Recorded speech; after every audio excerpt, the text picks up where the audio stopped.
হাতছানি দিচ্ছে ফুটবল বিশ্বকাপের নতুন আসর। আর সেই মহাযজ্ঞকে ঘিরে এখন ব্যস্ত সময় পার করছে বিশ্ব ফুটবলের শক্তিধর দেশগুলো।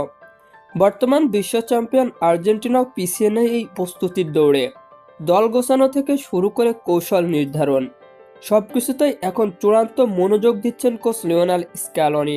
বিশ্বকাপের মূল মঞ্চে নামার আগে তিনি গড়তে চান সবচেয়ে ভারসাম্যপূর্ণ ও শক্তিশালী স্কোয়াড।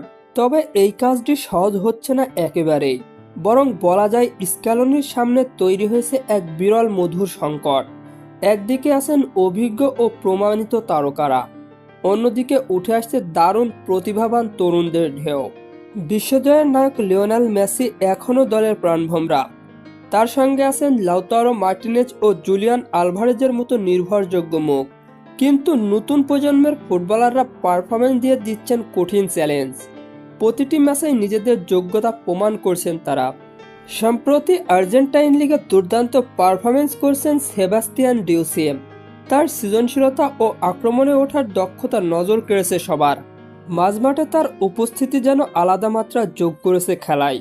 ফলে জাতীয় দলের জায়গা পাওয়ার দাবিটাও হয়ে উঠেছে জোরালো। শুধু আক্রমণ ভাগেই নয়, গোলপোস্টের নিচেও তৈরি হচ্ছে নতুন প্রতিযোগিতা। লা লিগায় অসাধারণ পারফরমেন্স করে আলোচনায় এসেছেন আগাস্টিন বাট্টাল্লা। তার দুর্দান্ত সেভ অনেকেই মুগ্ধ করেছে।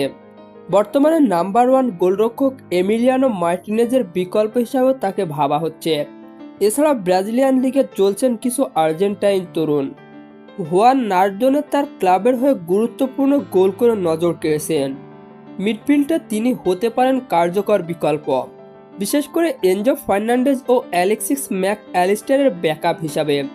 সব মিলিয়ে স্ক্যালোনির দল নির্বাচন থেকে শুরু করে বড় চ্যালেঞ্জের মুখে পড়ে আছেন তিনি, কারণ একাধিক পজিশনেই এখন রয়েছে একাধিক খেলোয়াড় যোগ্য। অভিজ্ঞদের উপর ভরসা রাখবেন নাকি তরুণদের সুযোগ দেবেন, এই দ্বিধাই এখন সবচেয়ে বড় প্রশ্ন। তবে এটিই প্রমাণ করে আর্জেন্টাইন ফুটবলের ভবিষ্যৎ কতটা উজ্জ্বল।